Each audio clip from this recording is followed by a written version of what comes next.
여자가 장군이면 뭐해? 맨날 부직 창고 들락날락하면서 부직 담당이지? 술자리에서 터져나온 소령의 한마디. 그러나 이 짧은 말은 단순한 실수가 아니었습니다. 곧바로 군 전체를 뒤흔드는 거대한 사건의 불씨가 되어버린 것이죠. 소령, 그 말 진심이었나? 아닙니다. 술김에 한 농담이었습니다. 농담이라 하기엔 너무 많은 기록과 보고가 엮여 있어. 부식 창고에서 시작된 의혹, 사라진 군남 물자, 조작된 보고서, 그리고 그 뒤에 숨어 있는 보이지 않는 손. 사람들은 묻습니다. 과연 부식 창고 안에는 무엇이 숨겨져 있었던 걸까? 그리고 왜 한소령은 모든 책임을 떠안아야 했을까? 30초 뒤 밝혀질 진실은 당신의 상상을 훨씬 넘어설 것입니다. 잠깐 1초만 투자해서 구독, 좋아요 버튼을 꾹 눌러주시면 영상 제작에 큰 힘이 됩니다. 지금 바로 시작하겠습니다. 육군 모부대의 소령 강민수는 매일 아침 7시가 되면 어김없이 부식창고로 향했습니다.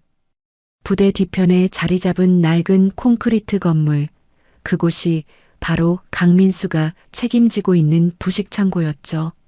문을 열고 들어서면 언제나 똑같은 풍경이 펼쳐집니다.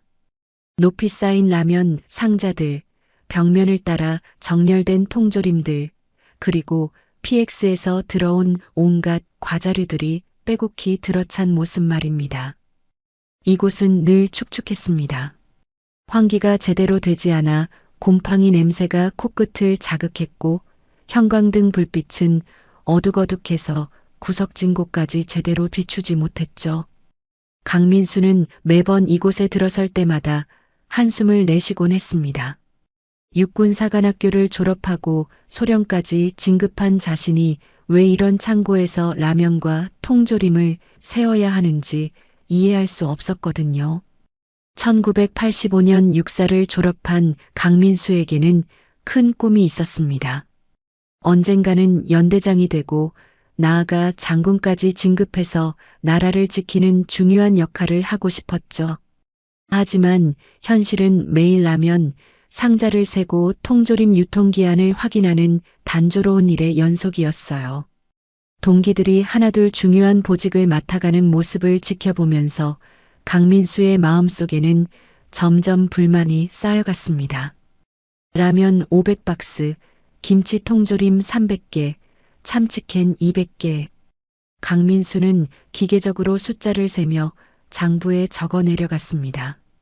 이 일을 시작한 지 벌써 1년이 넘었지만 여전히 이 업무에 대한 회의감은 사라지지 않았어요. 다른 동기들은 작전과나 정보과에서 중요한 임무를 맡고 있는데 자신만 이런 자비를 하고 있다는 생각이 들었죠. 하지만 강민수가 모르는 사실이 하나 있었습니다. 부식창고 관리는 결코 하찮은 일이 아니었어요. 이곳에서 나가는 음식들이 바로 부대 전체 장병들의 사기를 좌우하는 중요한 요소였거든요.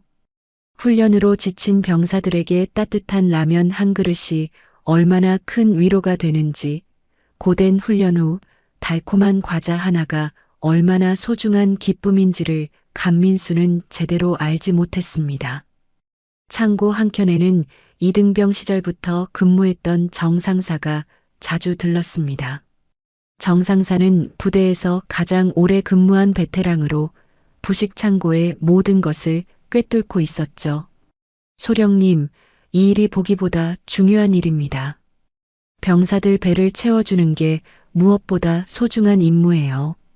정상사는 언제나 이렇게 말했지만 강민수는 그저 격려의 말 정도로만 받아들였어요. 창고 안쪽 구석에는 오래된 나무 상자들이 쌓여 있었습니다.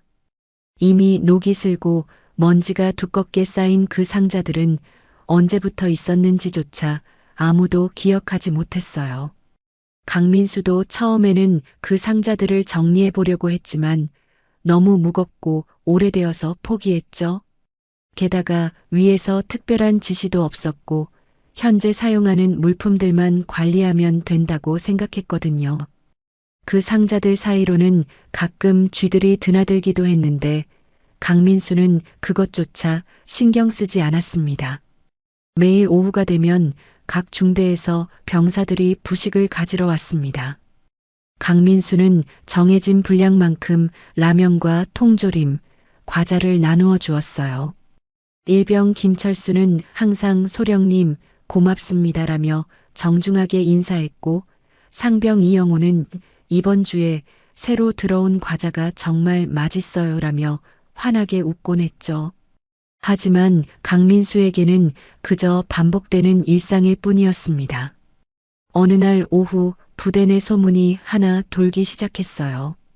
곧 높으신 분이 부식창고 점검을 나올 거라는 소문이었죠.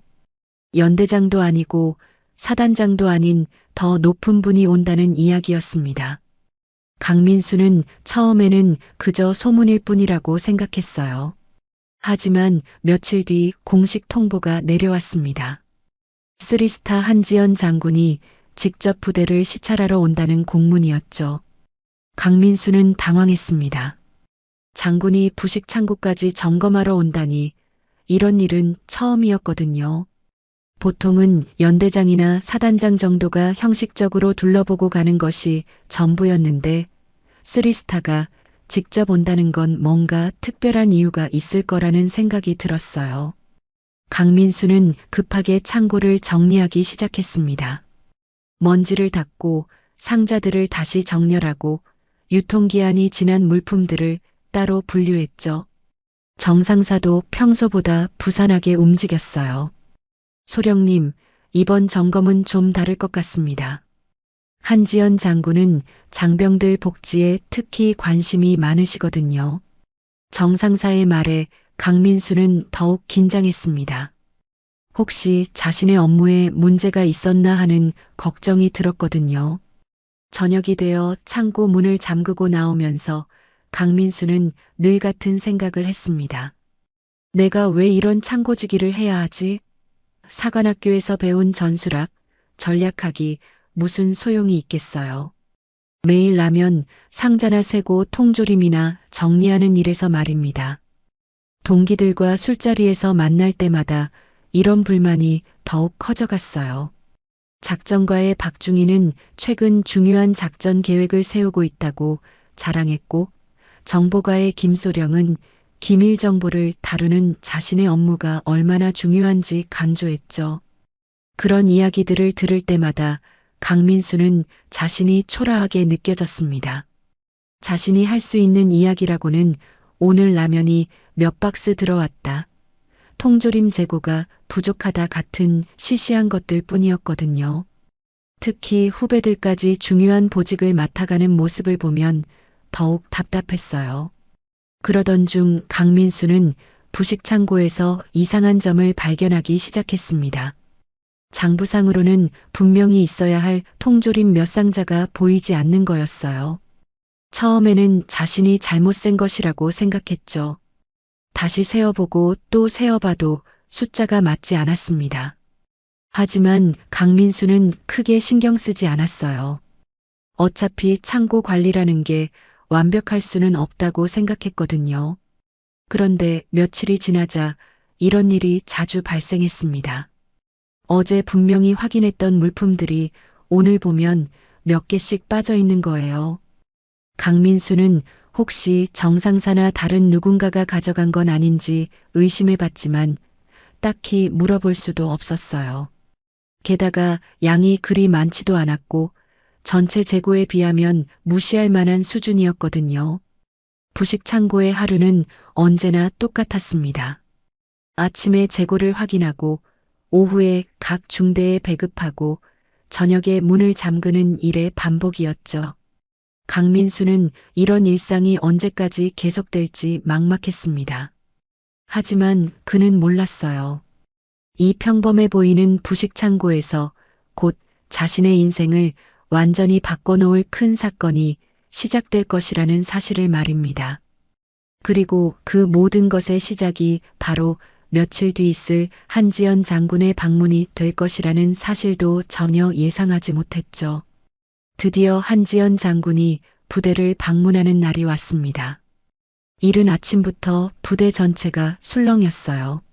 모든 장교와 부사관, 병사들이 평소보다 일찍 기상해서 군장과 시설물을 점검하고 또 점검했죠.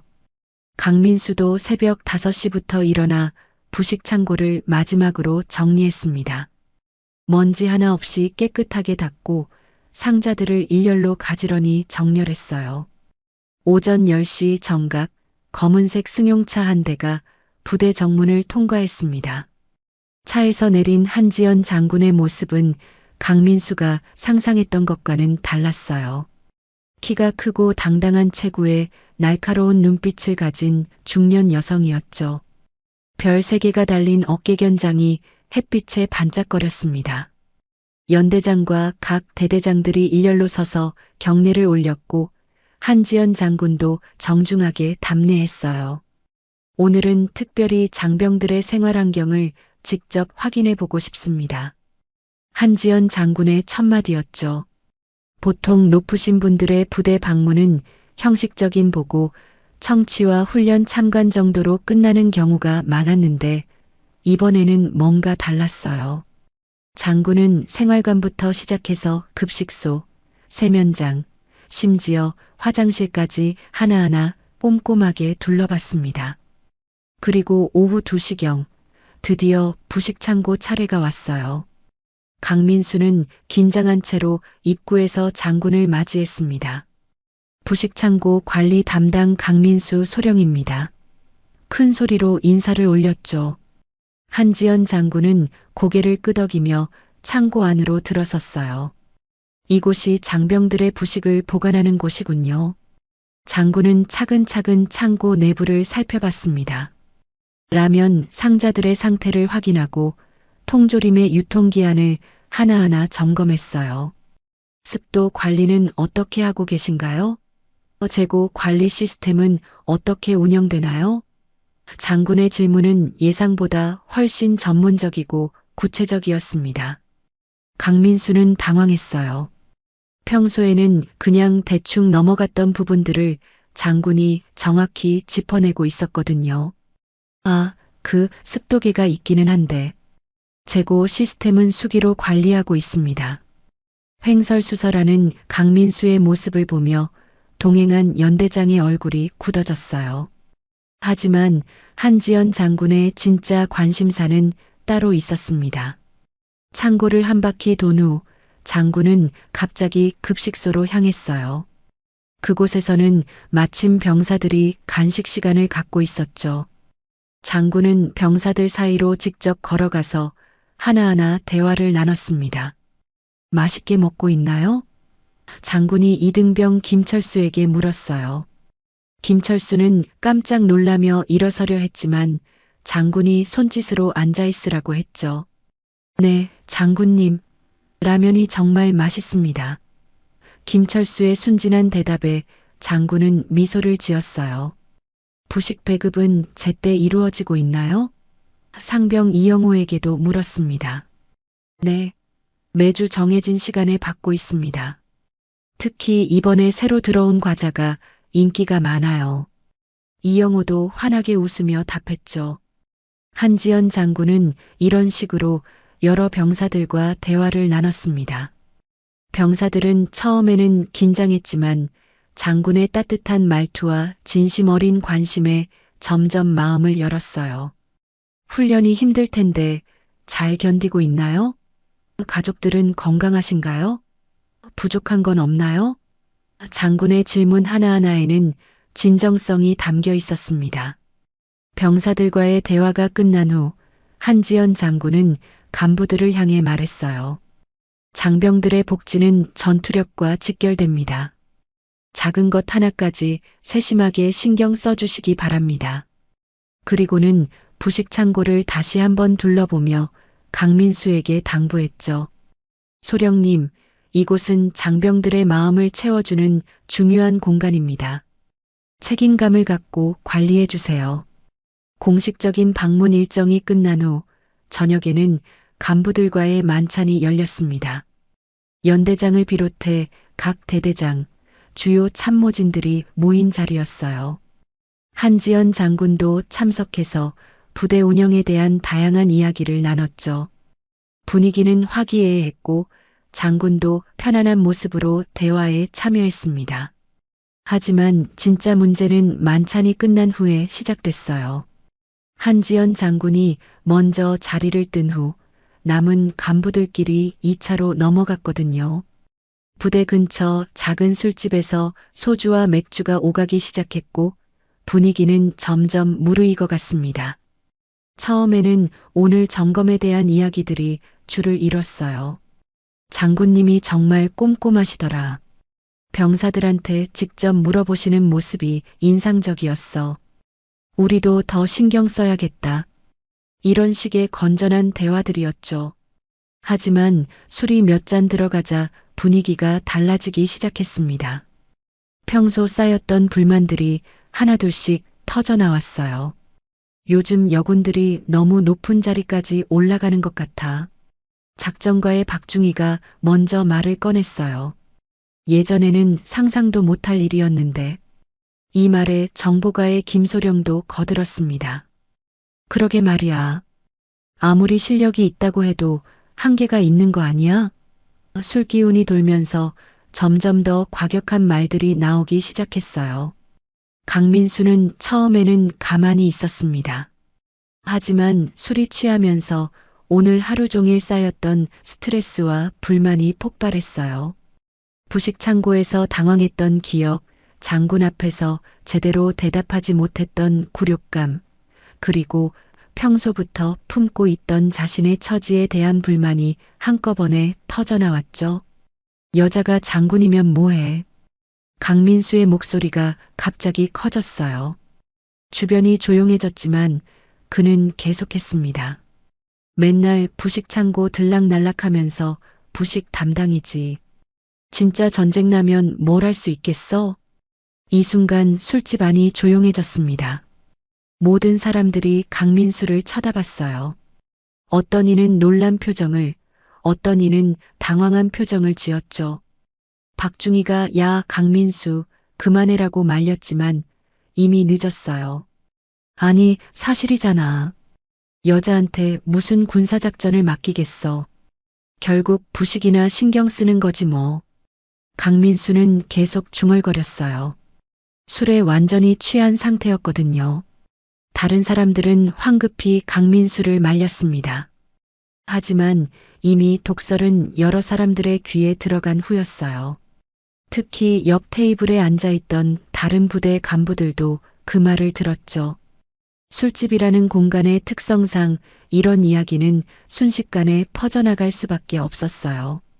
그날 밤 강민수는 동료들의 부축을 받으며 숙소로 돌아갔습니다. 술에 취해 기억도 제대로 나지 않았죠. 하지만 그가 내뱉은 말들은 이미 여러 사람들의 입을 통해 퍼져나가고 있었어요. 다음 날 아침 강민수는 숙취에 시달리며 부식 창고로 향했습니다. 어제 일이 가물가물했지만 뭔가 좋지 않은 일이 있었다는 느낌은 들었어요. 하지만 설마 그 말들이 문제가 될 줄은 꿈에도 생각하지 못했죠. 단순한 술자리 농담 정도로 여겼거든요. 그런데 부식 창고에서 일을 하고 있는데 정 상사가 심각한 표정으로 다가왔어요. 소령님, 큰일 났습니다. 정 상사의 목소리는 평소와 달리 떨리고 있었죠. 어제 술자리 이야기가 벌써 연대 전체에 퍼졌어요. 강민수는 그제야 상황의 심각성을 깨달았습니다. 자신이 술김에 내뱉은 말들이 단순한 실수가 아니라 커다란 문제가 될 수 있다는 것을 말이죠. 하지만 아직까지는 징계 정도로 끝날 일이라고 생각했어요. 설마 이것이 자신의 인생을 완전히 뒤바꿔 놓을 거대한 사건의 시작이 될 줄은 전혀 예상하지 못했거든요. 다음 날 아침 강민수는 평소처럼 부식 창고로 향하려 했습니다. 하지만 숙소 문을 나서자마자 이상한 분위기를 느꼈어요. 복도에서 마주친 후배 장교들이 평소와 달리 시선을 피했거든요. 보통이라면 안녕하십니까? 소령님 하며 반갑게 인사했을 텐데 오늘은 고개만 살짝 숙이고 지나갔습니다. 부식 창고에 도착해서도 분위기는 마찬가지였어요. 정 상사의 표정이 어제보다 더욱 굳어 있었죠. 소령님, 연대 본부에서 연락이 왔습니다. 오전 10시에 조사실로 출석하라고 하네요. 정 상사의 목소리는 평소보다 낮고 조심스러웠어요. 강민수는 가슴이 철렁했습니다. 조사실이라니 보통 큰 사고가 났을 때나 부르는 곳이었거든요. 어제 술자리 때문인가? 스스로에게 물어봤지만 답은 뻔했어요. 하지만 여전히 단순한 징계 정도로 생각했습니다. 막말을 한 것은 분명 잘못이었지만 그렇다고 해서 큰 문제가 될 정도는 아니라고 여겼거든요. 오전 10시 정각, 강민수는 연대 본부 조사실 앞에 서 있었습니다. 문 앞에는 관계자 외 출입 금지라는 팻말이 붙어 있었어요. 노크를 하고 들어가니 낯선 중령 한 명이 책상 뒤에 앉아 있었죠. 강민수 소령입니까? 앉으십시오. 중령의 목소리는 차가웠습니다. 저는 군수감 조사관 이중령입니다. 몇 가지 질문을 드리겠습니다. 이중령은 서류를 넘기며 말했어요. 강민수는 어제 술자리 이야기가 나올 줄 알았는데 첫 번째 질문은 전혀 예상과 달랐습니다. 소령님, 부식창고 관리를 담당한 지 얼마나 되셨습니까? 1년 2달 정도 됩니다. 강민수는 의아해하며 답했어요. 그동안 재고 관리에 특별한 문제는 없었습니까? 아니요, 별다른 문제는 없었습니다.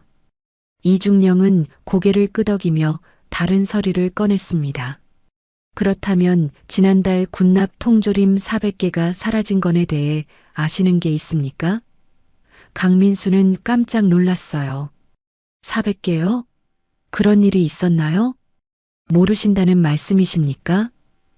이중령의 눈빛이 날카로워졌어요. 부식창고 담당자가 그런 대량의 물품 분실을 모른다는 게 말이 됩니까? 강민수는 머릿속이 복잡해졌습니다. 최근에 재고가 조금씩 맞지 않는다는 느낌은 있었지만 400개나 되는 통조림이 사라졌다니 전혀 몰랐거든요. 정말 모릅니다. 제가 매일 점검을 하는데 그 정도 양이 사라졌다면 당연히 알았을 텐데요. 강민수의 목소리에는 당황함이 묻어났어요. 하지만 이중령의 표정은 점점 더 의심스러워졌죠. 그럼 이건 어떻게 설명하시겠습니까? 이중령이 또 다른 서류를 내밀었어요. 그곳에는 부식 창고의 출입 기록이 적혀 있었죠. 지난달 15일 밤 11시 소령님이 창고에 출입한 기록이 있습니다. 그날 밤에 무슨 일이 있었습니까? 강민수는 기억을 더듬어 봤습니다. 지난달 15일, 그날 밤에 창고에 간 적이 있었나요? 아, 그날은 갑자기 기억이 났어요. 그날 저녁에 급하게 라면이 떨어져서 보충하러 갔었습니다. 다음 날 새벽 훈련 때문에 야식이 필요했거든요. 야식 준비를 위해서였다고요? 이중령은 의심스러운 표정으로 물었어요. 그런데 왜 그런 중요한 출입을 정식으로 보고하지 않으셨습니까? 강민수는 할 말이 없었어요. 사실 그날 밤 창고 출입은 너무 급해서 간단히 처리했었거든요. 조사는 계속됐습니다. 소령님 통장에 최근 들어온 돈이 있던데 그건 뭡니까? 그건 제 아버지께서 보내주신 용돈입니다. 용돈이 20만 원씩이나 됩니까? 질문은 점점 더 구체적이고 날카로워졌어요. 강민수는 점점 이상함을 느꼈습니다. 단순한 막말 문제로 불려온 줄 알았는데 조사 내용은 완전히 다른 방향으로 흘러가고 있었거든요. 통조림 분실, 야간 출입, 계좌 입금 내역. 이 모든 것들이 어떻게 연결되는 건지 이해할 수 없었어요. 소령님, 솔직히 말씀해 보십시오. 부식창고 물품을 외부에 판매한 적이 있습니까? 이중령의 직설적인 질문에 강민수는 깜짝 놀랐어요. 그런 일은 절대 없습니다. 제가 왜 그런 짓을 하겠습니까? 그렇다면 어제 술자리에서 한지연 장군님에 대해 하신 말씀은 어떻게 설명하시겠습니까? 드디어 어제 술자리 이야기가 나왔어요. 강민수는 고개를 숙였습니다. 그건 제가 술에 취해서 실수했습니다. 정말 죄송합니다. 실수라고요? 이중령의 목소리가 더욱 차가워졌어요. 장군님이 부식 창고를 점검하러 오신 바로 다음 날 소령님이 그런 말을 하셨다는 게 우연의 일치일까요? 강민수는 그제야 상황을 이해하기 시작했습니다. 막말 사건과 통조림 분실 사건이 하나로 연결되고 있는 거였어요. 혹시 장군님의 점검이 부담스러워서 그런 발언을 하신 건 아닙니까? 뭔가 숨기고 싶은 게 있어서 말이죠. 이중령의 암시는 명확했어요. 강민수가 부식 창고에서 비리를 저질렀고 그것이 발각될까봐 한지연 장군을 비하했다는 시나리오였죠. 그런 게 아닙니다. 강민수는 억울함에 목소리를 높였어요. 제가 비리를 저질렀다면 왜 장군님 앞에서 그렇게 떨었겠습니까? 정말 아무것도 한 게 없어서 준비가 안 됐던 거예요. 하지만 이중령의 의심은 깊어져만 갔습니다. 그렇다면 왜 창고 관리를 그렇게 소홀히 하셨습니까? 400개나 되는 통조림이 사라진 것도 모르고 계셨다니요. 강민수는 답답했어요. 정말 모르는 일인데 계속 추궁당하고 있었거든요. 조사가 끝날 무렵 이중령은 마지막 경고를 했습니다. 소령님, 이 사건은 단순한 막말 문제가 아닙니다. 군남 물품 횡령 의혹까지 제기되고 있어요. 솔직하게 털어놓으시는 게 좋을 겁니다. 강민수는 절망감을 느꼈어요. 자신이 전혀 모르는 사건에 휘말려 있다는 것을 깨달았거든요. 조사실을 나온 후 강민수는 복도에서 한참을 서 있었습니다. 도대체 무슨 일이 벌어지고 있는 건지 이해할 수 없었어요. 어제까지만 해도 단순한 막말 때문에 징계나 받을 줄 알았는데 갑자기 횡령 의혹까지 제기되고 있었거든요. 부식 창고로 돌아가는 길에 강민수는 여러 생각이 들었습니다. 정말로 통조림 400개가 사라진 건가? 그렇다면 누가 가져간 건가? 왜 자신이 의심받고 있는 건가? 그리고 가장 중요한 질문은 이것이었어요. 막말 사건과 통조림 분실 사건이 정말 우연의 일치일까? 창고에 도착했을 때 정상사가 근심 어린 표정으로 기다리고 있었어요. 소령님, 어떻게 됐습니까? 정상사의 질문에 강민수는 고개를 저었습니다. 잘 모르겠어요. 뭔가 이상하게 꼬여가고 있어요. 그날 밤 강민수는 잠을 이루지 못했습니다. 계속해서 같은 생각이 맴돌았어요. 자신이 지금 누군가의 덫에 걸린 건 아닐까? 막말은 분명 자신의 실수였지만 그 뒤에 숨어 있는 더 큰 그림이 있는 건 아닐까? 부식 창고에서 정말로 무슨 일이 벌어지고 있는 건 아닐까? 하지만 아직까지는 확신할 수 없었어요. 그저 막연한 불안감만 있을 뿐이었죠. 강민수는 몰랐습니다. 이것이 거대한 부패 조직과 맞서 싸워야 할 긴 여정의 시작이라는 것을, 그리고 자신이 생각하는 것보다 훨씬 복잡하고 위험한 게임에 말려들었다는 것을 말이에요. 조사받은 지 사흘이 지났지만 강민수에 대한 의혹은 더욱 커져만 갔습니다. 부대 내에서는 이미 소문이 퍼져 있었어요. 강소령이 부식창고 물건을 빼돌렸다더라. 그래서 한지연 장군님한테 그런 막말을 한 거래. 평소에도 이상했어. 같은 이야기들이 여기저기서 들려왔죠. 강민수는 점점 고립되어 갔습니다. 평소 친하게 지내던 동료들도 어색하게 거리를 두기 시작했어요. 급식소에서 식사를 할 때면 주변 테이블이 조용해졌고 복도에서 마주치는 사람들은 시선을 피했죠. 가장 힘들었던 건 후배들의 시선이었어요. 예전에는 존경하는 눈빛으로 바라보던 젊은 장교들이 이제는 의심과 경계의 눈으로 강민수를 쳐다봤거든요. 그런 중에 뜻밖의 일이 벌어졌습니다.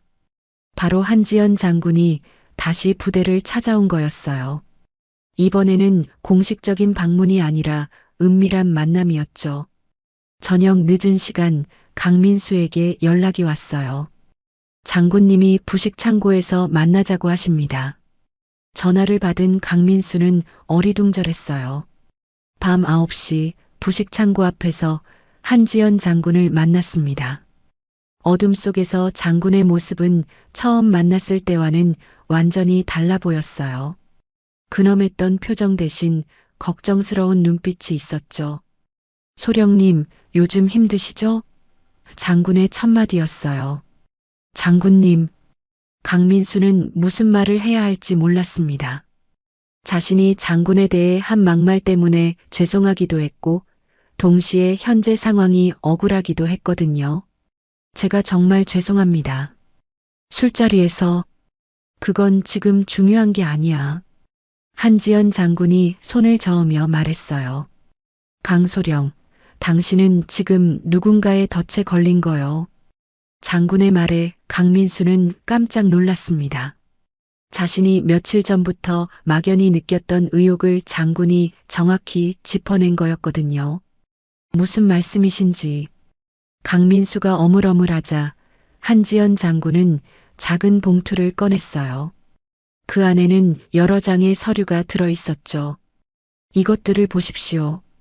어둠 속에서도 서류의 내용은 충격적이었어요. 첫 번째 서류는 부식창고 납품업체들의 계약서였습니다. 하지만 이상한 점이 있었어요. 실제 납품 가격과 계약서상의 가격이 달랐거든요. 이게 뭡니까? 강민수가 물었어요. 가격 조작이야. 한지연 장군의 답은 간단했지만 충격적이었죠. 두 번째 서류는 더욱 놀라웠습니다. 여러 부대의 부식창고에서 의문의 물품 분실이 계속 발생하고 있다는 내용이었어요. 이런 일이 우리 부대만이 아니라는 말입니까? 그렇소. 최근 들어 전국의 여러 부대에서 비슷한 일들이 벌어지고 있어요. 세 번째 서류를 보고 강민수는 더욱 경악했습니다. 그곳에는 고위 장교들의 이름이 적혀 있었어요. 사단급 이상의 간부들이 부식 납품업체로부터 리베이트를 받았다는 의혹이 제기된 명단이었죠. 이 사람들이 부식 물품 납품 과정에서 뇌물을 챙기고 있었소. 한지연 장군은 차근차근 설명했습니다. 수법은 간단해요. 납품업체와 짜고 가격을 부풀려서 계약을 맺어요. 그 차액의 일부를 고위 간부들이 가져가는 거죠. 그리고 실제로는 계약보다 적은 양을 납품해서 나머지 물량은 시중에 빼돌려 팔아요. 그럼 제가 의심받고 있는 통조림 분실도 당신이 한 일이 아니야. 하지만 당신은 이 비리를 은폐하기 위한 희생양이 되고 있는 거요. 장군의 말에 강민수는 분노가 치솟았어요. 자신이 전혀 모르는 일로 누명을 쓰고 있다는 게 억울했거든요. 왜 저를 희생양으로 삼는 겁니까? 강민수의 질문에 한지연 장군은 씁쓸하게 웃었어요. 여러 이유가 있겠지만 가장 큰 이유는 당신의 막말 때문이야. 그들에게는 완벽한 구실이 되어준 셈이지. 장군은 계속 설명했습니다. 당신이 나에 대해 막말을 했다는 소문이 퍼지자 그들은 이걸 기회로 삼았어요. 강민수가 장군 점검이 부담스러워서 그런 말을 했다. 분명 뭔가 숨기는 게 있을 것이다라는 식으로 몰아간 거지. 하지만 증거도 없이 어떻게. 증거는 얼마든지 만들 수 있어요. 한지연 장군이 또 다른 서류를 보여줬어요.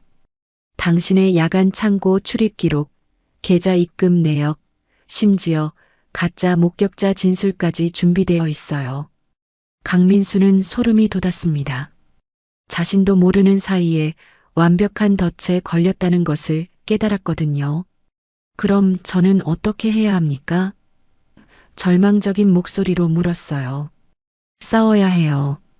한지연 장군의 답은 단호했습니다. 하지만 쉽지 않을 거예요. 이 조직은 생각보다 거대하고 치밀해요. 고위층까지 연루되어 있거든요. 장군은 잠시 망설이다가 말을 이었어요. 사실 나도 이 일 때문에 위험한 상황이야. 장군님도요? 강민수가 놀라 물었어요. 내가 너무 깊이 파고들어서 그들에게 위협이 되고 있거든요. 당신을 만나는 것도 위험하지만 그냥 둘 수는 없었어요. 한지연 장군의 얼굴에는 걱정이 가득했어요. 그때 갑자기 멀리서 발소리가 들렸습니다. 두 사람은 긴장했어요. 누군가 오는 것 같은데. 강민수가 중얼거렸죠. 한지연 장군은 재빨리 서류들을 정리했어요. 이 서류들은 당신이 가지고 있으세요. 하지만 조심하세요. 절대 아무에게도 보여주면 안 돼요. 언제 다시 만날 수 있습니까? 강민수가 급하게 물었어요. 당분간은 어려울 것 같아요. 너무 의심받고 있거든요. 하지만 필요하면 연락드릴게요. 장군은 그렇게 말하고는 어둠 속으로 사라졌어요. 혼자 남은 강민수는 손에 쥔 서류들을 바라봤습니다. 이 얇은 종이 몇 장이 자신의 운명을 바꿀 열쇠라는 생각이 들었어요. 동시에 두려움도 느꼈죠.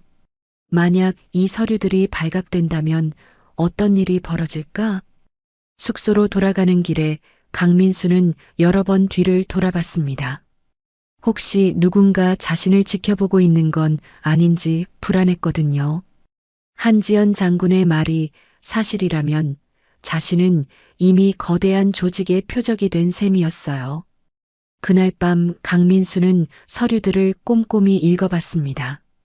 읽으면 읽을수록 이 사건의 규모가 얼마나 큰지 깨달았어요. 단순히 몇 개 부대의 통조림 몇 상자가 문제가 아니었죠. 정군 차원의 조직적인 부패였거든요. 하지만 동시에 희망도 생겼습니다. 이제는 자신이 왜 이런 상황에 처했는지 알겠고 진실을 밝힐 수 있는 증거도 있었거든요. 비록 위험하지만 싸워볼 만한 가치가 있다고 생각했어요. 다음 날 아침 강민수는 평소와 다른 마음가짐으로 부식창고에 갔습니다. 이제는 단순한 라면과 통조림을 관리하는 곳이 아니라 거대한 부패의 현장이라는 것을 알았거든요. 그리고 자신이 그 부패와 맞서 싸워야 할 최전선에 서 있다는 것도 깨달았죠. 하지만 강민수는 아직 몰랐습니다. 진짜 시험은 이제부터 시작이라는 것을, 그리고 자신을 둘러싼 적들이 생각보다 훨씬 교활하고 잔인하다는 것을 말이에요. 한지연 장군과의 은밀한 만남 후 일주일이 지났지만 강민수의 상황은 나아지기는커녕 더욱 악화되고 있었습니다. 마치 누군가 의도적으로 그를 궁지로 몰아넣고 있는 것 같았어요. 아침마다 부식창고에 가면 새로운 증거들이 나타났거든요. 월요일에는 창고 바닥에서 영수증 하나가 발견됐습니다. 신의 식자재 마트에서 발행된 것으로 강민수의 이름으로 되어 있었어요. 하지만 강민수는 그런 영수증을 본 적이 없었죠. 이게 뭡니까? 정상사에게 물었지만 정상사도 어디서 나온 건지 모른다고 했어요. 화요일에는 더욱 황당한 일이 벌어졌습니다. 강민수의 사물함에서 현금 5만 원이 발견된 거예요. 사물함은 분명히 잠겨 있었는데 누군가 열쇠를 복사해서 넣어둔 것 같았어요. 소령님, 이 돈이 어디서 나온 겁니까? 조사관들이 다시 찾아와서 추궁했죠. 저도 모릅니다. 누군가 억지로 넣어둔 것 같아요. 강민수는 억울하게 소리쳤지만 조사관들의 의심스러운 표정은 변하지 않았어요. 그럼 사물함 열쇠를 누가 가지고 있습니까? 저밖에 없습니다만. 강민수는 할 말을 잃었어요. 수요일에는 결정적인 일이 벌어졌습니다. 익명의 제보자가 나타난 거예요. 부대 내 한 병사가 강민수 소령이 밤에 트럭으로 물건을 빼내는 걸 봤다고 증언했다는 소식이 들려왔어요. 물론 강민수는 그런 일을 한 적이 전혀 없었지만 증인까지 나타나자 상황은 더욱 불리해졌죠. 가장 충격적인 건 목요일에 일어났습니다. 강민수와 가장 가깝게 지내던 동기 박중희가 등을 돌린 거예요. 둘이서 커피를 마시고 있을 때 박중희가 조심스럽게 말을 꺼냈어요. 민수야, 솔직히 말해봐. 정말 아무것도 안 한 거야? 박중희의 목소리에는 의심이 섞여 있었어요. 무슨 소리야? 너마저 나를 의심하는 거야? 강민수는 믿을 수 없다는 표정으로 박중희를 바라봤어요. 아니야, 그런 게 아니라. 박중희는 머뭇거렸어요. 하지만 증거들이 너무 많이 나오잖아. 그리고 너 요즘 이상하잖아. 며칠 전부터 뭔가 숨기고 있는 것 같고. 박중희의 말에 강민수는 가슴이 답답해졌어요. 사실 강민수는 한지연 장군으로부터 받은 서류들 때문에 평소와 다르게 행동하고 있었어요. 혹시 누군가 자신을 감시하고 있을까봐 조심스러웠고 그런 모습이 동료들에게는 뭔가 숨기는 것처럼 보였던 거죠. 박중희, 나는 정말 아무것도 안 했어. 누군가 나를 함정에 빠뜨리려고 하는 거야. 강민수는 간절하게 설명했지만 박중희의 표정은 여전히 의심스러웠어요. 그럼 왜 한지연 장군님한테 그런 막말을 했어? 뭔가 찔리는 게 있어서 그런 거 아니야? 그 순간 강민수는 깨달았습니다. 설사 가장 가까운 친구라고 해도 이 복잡한 상황을 이해시키기는 어렵다는 것을요. 한지연 장군과의 만남이나 받은 서류들에 대해 말할 수도 없었고 그렇다고 해서 자신의 결백을 증명할 다른 방법도 없었어요. 금요일에는 정말 끔찍한 일이 벌어졌습니다. 지역 신문에 기사가 나온 거예요. 여군 장군 모욕 발언에 부식창고 비리까지. 문제장교 논란이라는 제목으로 강민수의 실명까지 공개됐죠. 기사에는 그럴듯한 내용들이 가득했어요. 강모 소령은 최근 한지연 장군의 부대 방문 후 여자가 장군이면 뭐하냐며 성차별적 발언을 한 것으로 알려졌다. 또한 담당하고 있던 부식창고에서 수백만 원 상당의 군납 물품이 사라진 사건과 관련해 조사받고 있는 것으로 전해졌다. 기사는 계속됐어요. 군 관계자는 평소 부식창고 관리가 소홀했고 최근 들어 의심스러운 행동을 보였다며 철저한 조사가 필요하다고 말했다. 심지어 강민수의 사진까지 실려 있었죠. 이 기사가 나간 후 강민수의 삶은 완전히 달라졌습니다. 부대 밖에서도 사람들의 시선이 따가웠어요. 마트에 장을 보러 가면 사람들이 수군거렸고 심지어 동네 아이들까지 손가락질했죠. 어머니에게서 전화가 왔을 때는 정말 마음이 아팠어요. 아들아, 신문에 내 이름이 나왔다던데. 정말 그런 일을 한 거야? 어머니의 목소리에는 실망과 걱정이 섞여 있었어요. 어머니, 저는 정말 아무것도 안 했어요. 누군가 저를 함정에 빠뜨리려고 하는 거예요. 그럼 왜 신문에까지 나왔겠니? 아무 일도 없는데 그럴 리는 없잖니. 어머니마저 자신을 의심한다는 사실에 강민수는 절망감을 느꼈어요. 가족조차 믿어주지 않는다면 누가 자신을 믿어주겠어요? 그날 저녁 강민수는 홀로 부식창고에 앉아 있었습니다. 어둑어둑한 창고 안에서 쌓여있는 라면, 상자들과 통조림들을 바라보며 생각에 잠겼어요. 정말 이 창고가 내 무덤이 되는 건가? 한지연 장군이 준 서류들은 여전히 숨겨두고 있었지만 그것만으로는 자신의 결백을 증명하기 어려웠어요. 더욱 속상한 건 동료들의 변한 태도였습니다. 평소 존경하던 선배들은 강민수를 피했고 후배들은 대놓고 수군거렸어요. 심지어 정 상사마저 예전만큼 편하게 대하지 않았죠. 소령님, 정말 아무것도 모르시는 겁니까? 정 상사의 질문에는 의심이 담겨 있었어요. 토요일 밤 강민수는 더 이상 참을 수 없어서 한지연 장군에게 연락을 시도했습니다. 하지만 장군의 전화는 계속 꺼져 있었어요. 메시지를 보내도 답장이 없었죠. 혹시 장군에게도 무슨 일이 생긴 건 아닌지 걱정됐어요. 일요일 아침 결정적인 소식을 들었습니다. 연대 본부에서 공식 발표가 있었던 거예요. 강민수 소령에 대한 군사법정 회부를 검토 중이라는 내용이었죠. 이제는 단순한 징계가 아니라 법정에 서야 할 상황이 된 겁니다. 강민수는 완전히 절망에 빠졌습니다.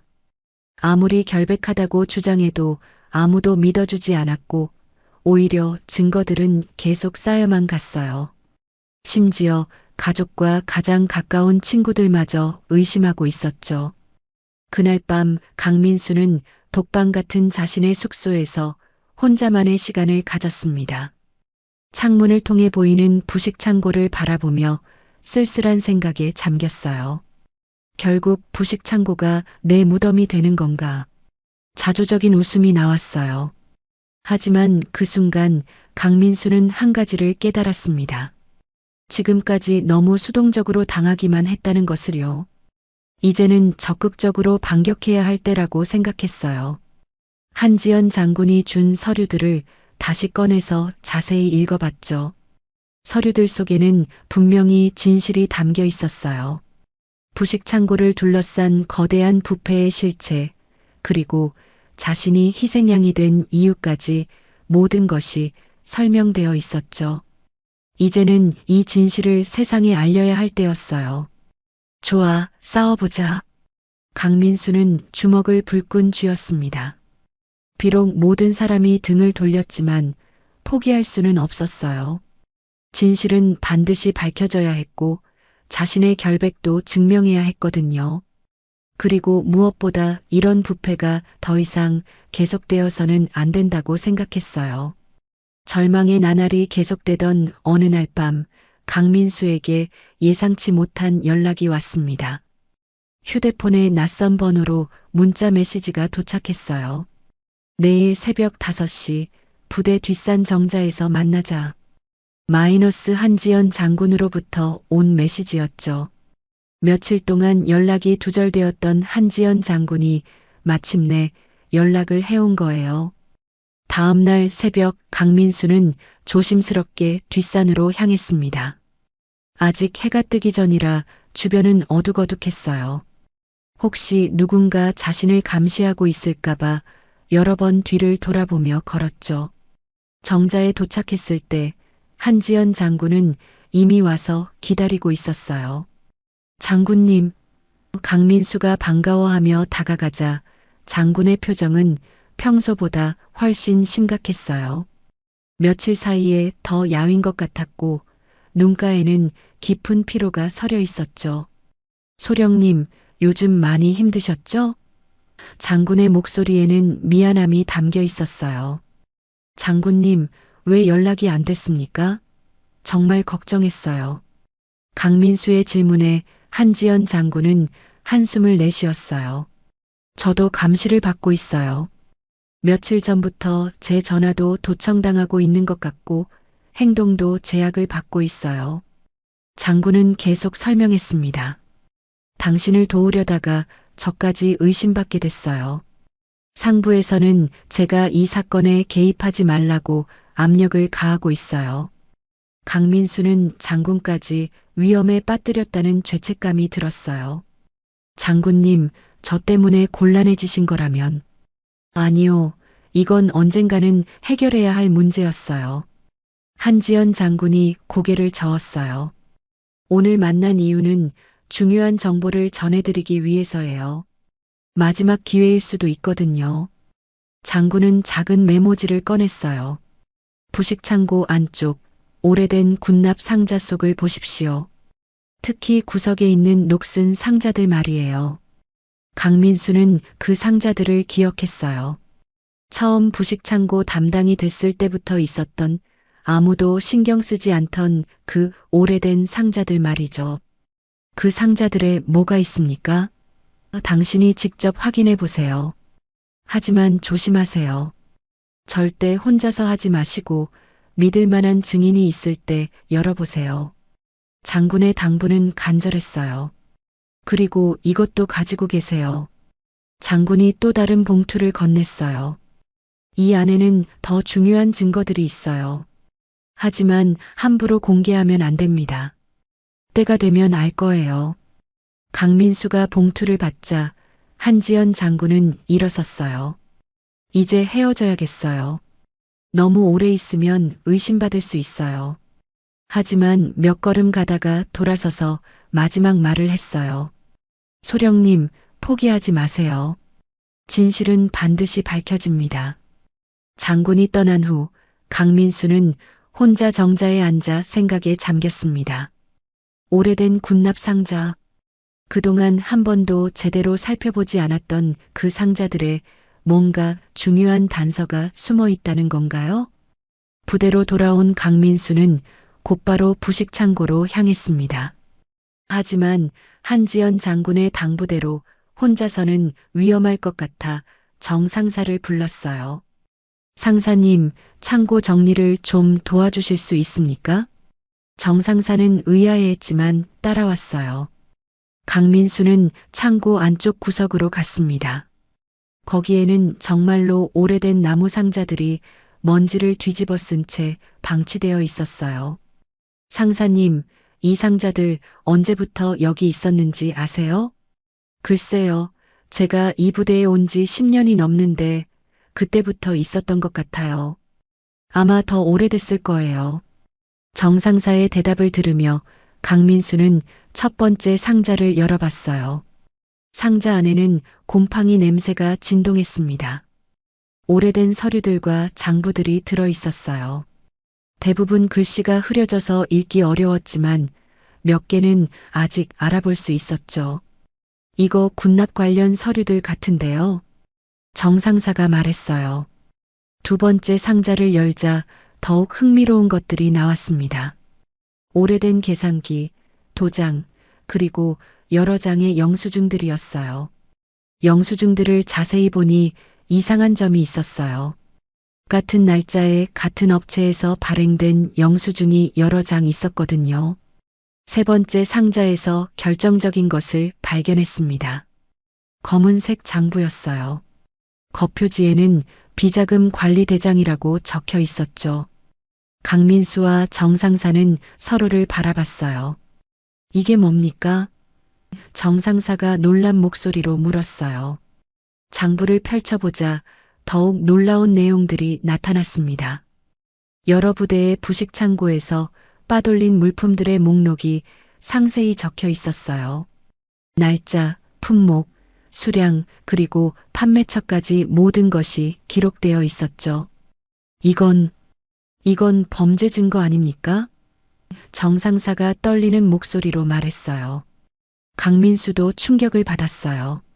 자신이 의심받고 있던 부식창고 비리의 실체가 이 장부에 고스란히 드러나 있었거든요.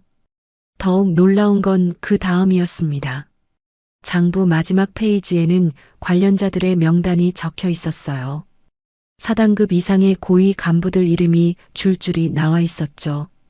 그리고 각자가 받은 금액까지 상세히 기록되어 있었어요. 소령님, 이걸 어떻게 해야 합니까? 정 상사가 걱정스러운 표정으로 물었어요. 강민수도 당황했지만 이것이 자신의 결백을 증명할 수 있는 결정적 증거라는 것을 알았어요. 네 번째 상자에서는 더욱 구체적인 증거들이 나왔습니다. 위조된 납품 명세서들, 가짜 검수 확인서들, 그리고 업체와 고위 간부들 간의 거래 내역을 적은 메모들이었어요. 심지어 일부는 사진까지 첨부되어 있었죠. 이 사진들 보세요. 강민수가 정 상사에게 보여줬어요. 사진에는 고위 간부들이 업체 관계자들과 함께 술자리를 갖는 모습이 찍혀 있었어요. 뒷면에는 날짜와 장소, 그리고 거래 내용까지 적혀 있었죠. 가장 충격적인 건 다섯 번째 상자였습니다. 그 안에는 강민수 자신과 관련된 서류들이 들어 있었어요. 희생양 선정 계획서라는 제목의 문서였죠. 거기에는 강민수를 어떻게 함정에 빠뜨릴 것인지 상세한 계획이 적혀 있었어요. 술자리 막말 이용, 가짜 증거 조작, 언론 플레이. 지난 몇 주 동안 강민수에게 일어난 모든 일들이 이미 계획되어 있던 것이었어요. 심지어 익명 제보자의 정체까지 밝혀져 있었죠. 부대 내 한 병사가 돈을 받고 거짓 증언을 한 것이었어요. 이런 일이 정 상사는 말을 잇지 못했어요. 소령님, 정말 억울하셨겠어요. 이제야 정 상사도 강민수의 결백을 완전히 믿게 된 것 같았어요. 강민수는 복잡한 감정에 휩싸였습니다. 한편으로는 자신의 결백을 증명할 증거를 찾아서 기뻤지만 다른 한편으로는 이렇게 조직적이고 치밀한 음모에 당했다는 사실이 끔찍했어요. 자신이 얼마나 무력한 존재였는지 깨달았거든요. 상사님, 이 증거들을 어떻게 해야 할까요? 강민수가 물었어요. 당연히 상부에 보고해야죠. 이런 중요한 증거를 정 상사가 말하다가 멈췄어요. 갑자기 뭔가를 깨달은 듯한 표정이었죠. 아, 그런데 이 명단에 나온 사람들이 상부에 있잖아요. 그럼 누구에게 보고해야 하죠? 정 상사의 질문은 정확했어요. 부패에 연루된 사람들이 오히려 상급자였다면 일반적인 보고, 체계로는 해결할 수 없었거든요. 그때 강민수는 한지연 장군의 말을 떠올렸습니다. 때가 되면 알 거예요라고 했던 그 말을요. 아마도 이 증거들을 공개할 적절한 시기와 방법이 따로 있을 거라는 생각이 들었어요. 일단 이 증거들을 안전한 곳에 보관해야겠어요. 강민수가 말했어요. 하지만 조심해야 해요. 만약 그들이 이런 증거가 있다는 걸 알게 되면 정 상사도 고개를 끄덕였어요. 그날 밤 강민수는 오랜만에 희망을 느꼈습니다. 비록 위험한 상황이지만 이제는 진실이 무엇인지 명확히 알았어요. 그리고 자신이 단순한 희생양이 아니라 거대한 부패를 드러낼 수 있는 열쇠를 쥔 사람이라는 것도 깨달았죠. 부식 창고에서 시작된 이 사건은 이제 완전히 다른 의미를 갖게 되었습니다. 더 이상 개인적인 누명을 벗는 문제가 아니라 조직 전체의 부패를 척결하는 거대한 싸움의 시작이 된 거예요. 증거를 발견한 지 일주일이 지났을 때 드디어 강민수에게 군사법정 출석 명령이 내려졌습니다. 법정 날짜는 다음 주 화요일로 정해졌어요. 이제 더 이상 미룰 수 없는 상황이 된 거죠.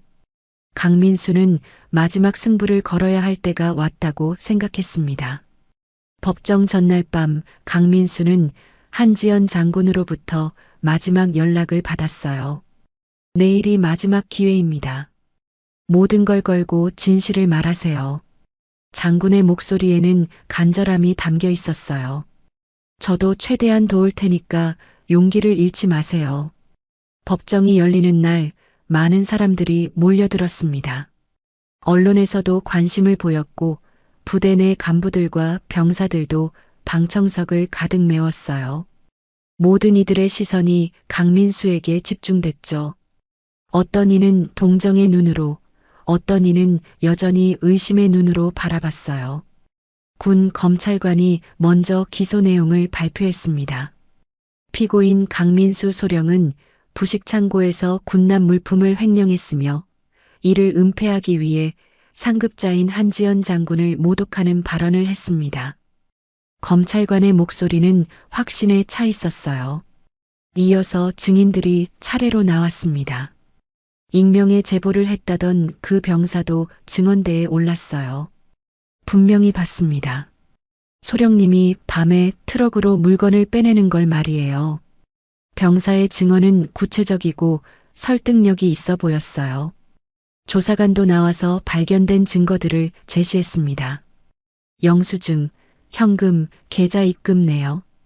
모든 것들이 강민수에게 불리하게 작용했어요.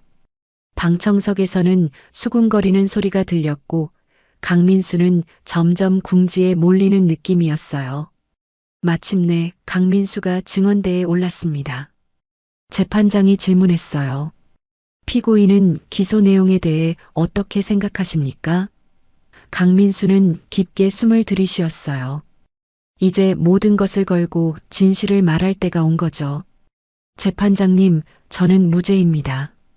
강민수의 목소리는 떨렸지만 확고했어요. 하지만 제가 막말을 한 것은 분명한 제 잘못입니다. 그 점에 대해서는 깊이 반성하고 있습니다. 그렇다면 부식 창고에서 일어난 물품 분실에 대해서는 어떻게 설명하시겠습니까? 재판장의 질문에 강민수는 준비해온 서류 뭉치를 꺼냈어요. 재판장님, 제가 발견한 증거를 보여드리겠습니다. 강민수가 비자금 관리대장을 펼쳤을 때 법정 안이 술렁였어요. 이것은 부식 창고에서 발견한 것으로 실제 비리의 전모가 담겨 있습니다. 강민수는 차근차근 설명하기 시작했습니다. 여러 부대의 부식 창고에서 조직적으로 물품을 빼돌려 왔습니다. 그리고 그 차액을 고위 간부들이 나누어 가져왔어요. 장부의 내용을 하나씩 읽어가며 구체적인 증거를 제시했죠. 이것은 위조된 납품 명세서들입니다. 강민수가 또 다른 증거를 보여줬어요. 실제로는 계약보다 적은 양을 납품하고 나머지는 시중에 되팔았던 거예요. 법정 안의 분위기가 완전히 바뀌기 시작했어요. 가장 충격적인 건 그 다음이었습니다.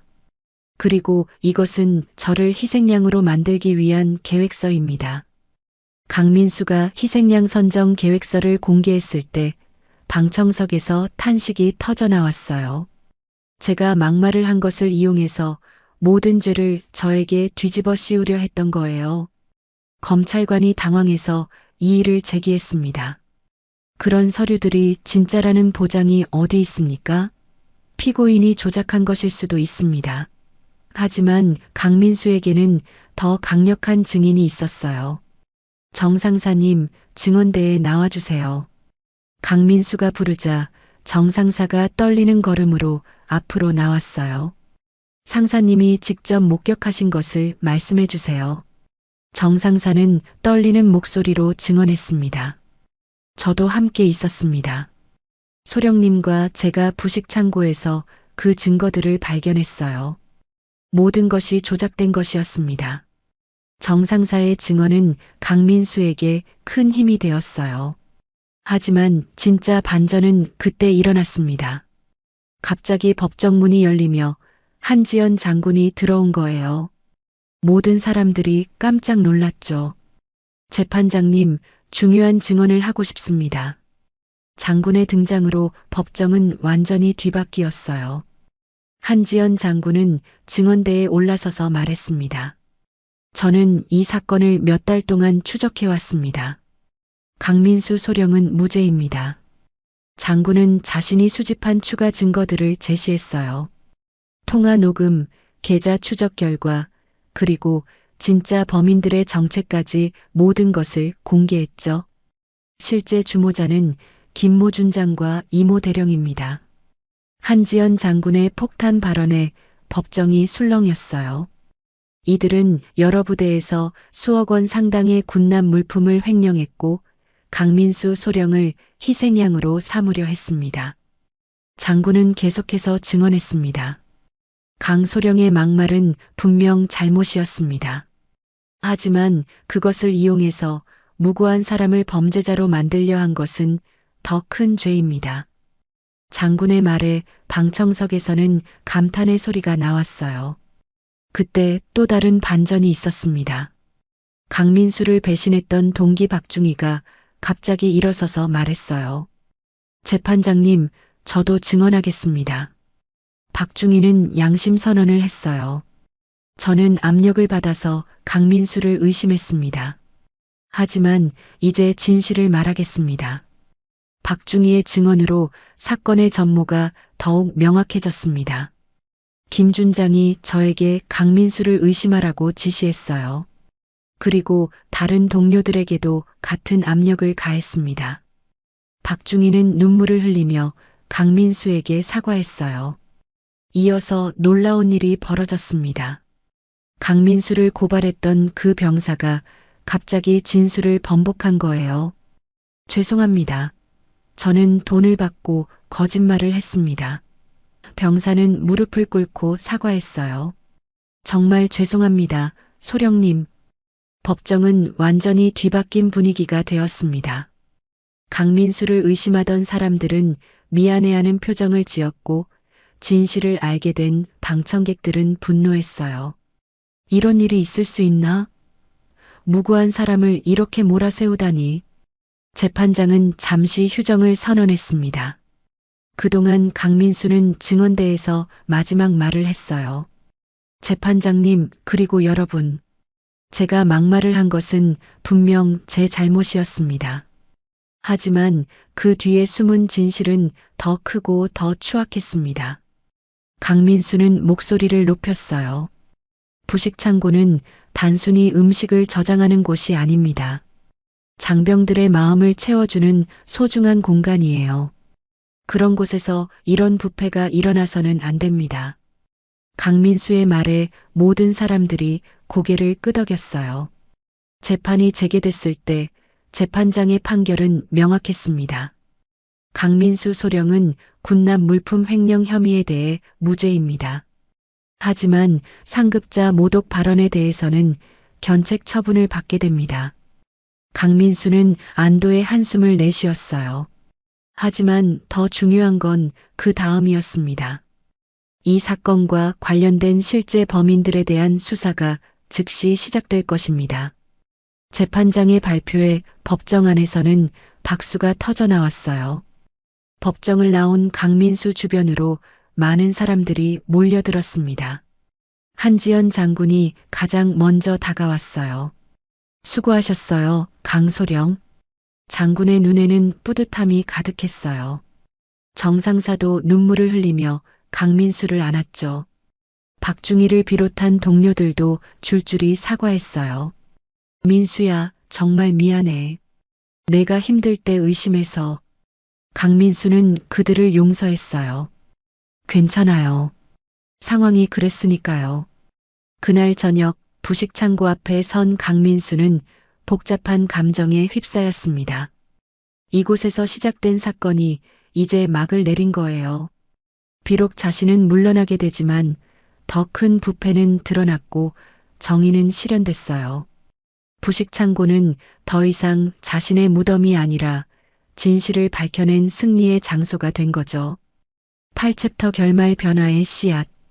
법정에서의 승리 후 며칠이 지났지만 강민수의 마음은 복잡했습니다. 무죄 판결을 받았다고 해서 모든 것이 원래대로 돌아갈 수는 없었거든요. 부대 내 분위기는 많이 달라졌지만 여전히 어색함이 남아 있었어요. 무엇보다 강민수 자신이 이곳에서 계속 근무하는 것에 대해 회의를 느끼고 있었죠. 일주일 후 강민수는 연대장실로 불려갔습니다. 연대장은 미안한 표정으로 강민수를 맞았어요. 강소령, 이번 일로 정말 고생 많이 했소. 연대장의 목소리에는 진심 어린 사과가 담겨 있었어요. 우리가 제대로 파악하지 못해서 당신에게 큰 상처를 준 것 같아 미안하오. 괜찮습니다, 연대장님. 상황이 그랬으니까요. 강민수는 담담하게 답했어요. 이미 분노나 원망은 많이 사라진 상태였거든요. 진실이 밝혀진 것만으로도 충분히 다행이라고 생각했어요. 연대장은 계속 말했습니다. 앞으로 부식창고 관리 시스템을 완전히 개편할 예정이요. 투명성을 높이고 이런 일이 다시는 일어나지 않도록 할 것이요.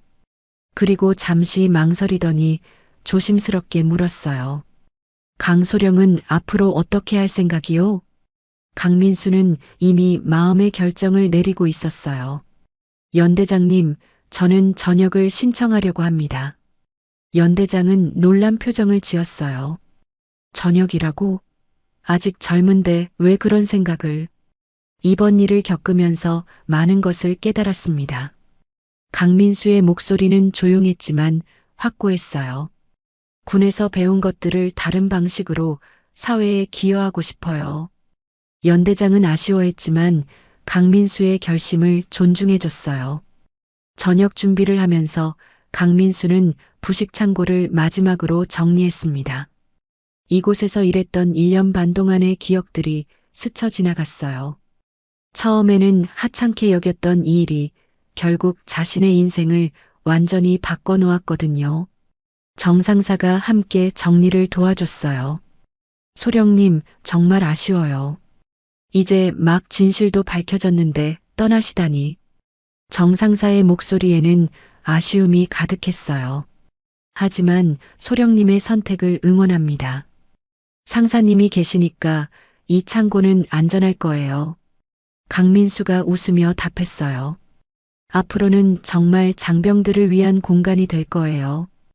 두 사람은 함께 창고 구석구석을 깨끗하게 정리했어요. 마지막 날 한지연 장군이 강민수를 찾아왔습니다. 정말 전역하는 거예요? 장군도 아쉬워했어요. 당신 같은 사람이 있어야 군이 더 깨끗해질 텐데. 하지만 강민수의 의지는 확고했어요. 장군님, 저는 다른 방식으로 기여하겠습니다. 강민수가 말했어요. 이번 일을 통해 깨달은 것들을 더 많은 사람들과 나누고 싶어요. 한지연 장군은 고개를 끄덕이며 강민수의 손을 잡았어요. 그럼 앞으로도 연락하고 지내요. 당신은 진정한 용기를 보여준 사람이에요. 장군의 격려에 강민수는 깊이 감사했어요. 이 모든 일을 혼자서는 해낼 수 없었을 거라고 생각했거든요. 저녁식 날 많은 동료들이 강민수를 배웅해줬습니다. 박중희를 비롯해 처음에 의심했던 사람들까지 모두 나와서 아쉬움을 표했어요. 민수야, 정말 고생 많았어. 앞으로 잘 지내. 박중희는 눈물을 글썽이며 말했어요. 부식창고 앞을 마지막으로 지나가면서 강민수는 잠시 걸음을 멈췄습니다. 이곳에서 시작된 긴 여정이 이제 끝나는 거였어요. 한때는 자신의 무덤이 될 것 같았던 이곳이 결국은 새로운 시작을 알리는 출발점이 되었죠. 몇 개월 후 강민수는 대학교 강의실에 서 있었습니다. 사회학과 교수로 임용된 거였어요. 칠판에는 군과 사회의 부패 구조라는 제목이 적혀 있었고 학생들이 진지한 표로 강의를 듣고 있었죠. 부패는 어떻게 시작될까요? 강민수가 학생들에게 질문했어요. 한 학생이 손을 들며 답했어요. 작은 것부터 시작하는 것 같아요. 맞습니다. 강민수가 고개를 끄덕였어요. 제가 경험한 사례를 들려드릴게요. 강민수는 자신의 이야기를 시작했어요. 부식창고라는 작은 공간에서 시작된 일이었어요. 겉으로는 단순해 보이는 라면과 통조림 관리였지만 그 속에는 거대한 부패가 숨어 있었죠. 학생들은 강민수의 이야기에 집중했어요. 실제 경험담이라서 더욱 생생하고 설득력이 있었거든요. 처음에는 저도 그 일을 하찮게 여겼어요. 하지만 알고 보니 그곳이야말로 조직의 진실이 드러나는 가장 중요한 장소였어요. 교수님, 그럼 어떻게 그런 부패를 막을 수 있을까요? 한 여학생이 질문했어요. 강민수는 잠시 생각에 잠겼다가 답했어요. 가장 중요한 건 작은 일도 소홀히 하지 않는 거예요. 강민수의 목소리에는 경험에서 우러나온 진정성이 담겨 있었어요. 부식창고는 단순히 음식이 쌓인 곳이 아닙니다. 진실도 추악함도 함께 쌓이는 곳이죠. 강민수는 계속해서 설명했습니다. 중요한 건 그 속에서 어떤 선택을 하느냐입니다. 편한 길을 택할 것인가 아니면 옳은 길을 택할 것인가. 그 선택이 개인의 운명뿐만 아니라 조직 전체의 미래를 좌우해요. 학생들은 강민수의 말에 깊이 고개를 끄덕였어요. 어떤 학생은 메모를 열심히 하고 있었고 어떤 학생은 진지한 표정으로 생각에 잠겨 있었죠. 교수님의 경험을 들으니 정말 감동적이에요. 한 남학생이 말했어요. 하지만 그런 상황에서 용기를 내기가 쉽지 않을 것 같아요. 학생의 솔직한 말에 강민수는 웃었어요. 물론 쉽지 않아요. 강민수가 인정했어요. 저도 처음에는 두려웠고 때로는 포기하고 싶었어요. 하지만 진실을 외면하는 것보다는 맞서 싸우는 게 낫다고 생각했어요. 강의가 끝난 후 몇 명의 학생들이 강민수에게 다가왔어요. 교수님, 정말 용감하세요. 저희도 교수님처럼 살고 싶어요. 학생들의 말에 강민수는 뿌듯함을 느꼈어요. 저녁에 집으로 돌아가는 길에 강민수는 하늘을 올려다봤습니다. 별들이 반짝이고 있었어요. 부식 창고에서 보낸 그 암담했던 날들이 떠올랐지만 이제는 후회하지 않았어요. 그 경험이 있었기에 지금의 자신이 있을 수 있었거든요. 집에 도착해서 강민수는 책상에 앉아 원고를 정리했습니다. 자신의 경험을 책으로 쓰고 있었거든요. 제목은 부식 창고에서 배운 것들이었어요. 많은 사람들이 이 이야기를 통해 용기를 얻었으면 하는 마음이었죠. 며칠 후 한지연 장군으로부터 연락이 왔어요. 강 교수님 잘 지내시죠? 장군의 목소리는 여전히 따뜻했어요. 부식창고 개편이 정군에 확산되고 있어요. 당신이 뿌린 씨앗이 열매를 맺고 있어요. 그럼 다행이네요. 강민수가 답했어요. 그런데 장군님은 어떠세요? 저도 잘 있어요. 이제는 더 투명하고 깨끗한 군을 만들기 위해 노력하고 있어요. 두 사람은 서로의 안부를 나누며 대화를 이어갔어요. 전화를 끊은 후 강민수는 창밖을 바라봤습니다. 어느새 봄이 왔고 나무들에는 새싹이 돋고 있었어요. 부식창고에서 시작된 그 힘든 시간들이 이제는 새로운 희망의 씨앗이 되어 자라나고 있었죠. 다음 날 강의에서 강민수는 학생들에게 마지막 메시지를 전했어요. 여러분, 기억하세요. 세상의 변화는 거창한 곳에서 시작되는 게 아니에요. 부식창고 같은 작은 곳에서, 여러분 같은 평범한 사람들의 용기에서 시작돼요. 그러니까 어떤 상황에 처하더라도 포기하지 마세요. 진실은 반드시 밝혀지고 정의는 결국 승리해요. 강민수의 말에 학생들은 뜨거운 박수로 화답했어요.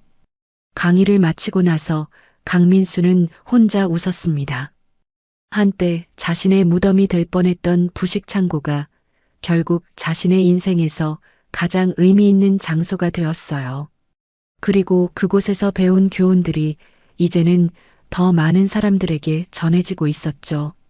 부식창고에서 시작된 사건은 단순한 개인의 몰락과 부활을 넘어서 더 큰 부패를 드러내는 진실의 장이 되었습니다. 강민수는 이제 과거를 딛고 새로운 미래를 향해 당당히 걸어가고 있었어요. 그의 이야기는 많은 사람들에게 용기와 희망을 주는 변화의 씨앗이 되어 계속 퍼져나갈 것이었습니다.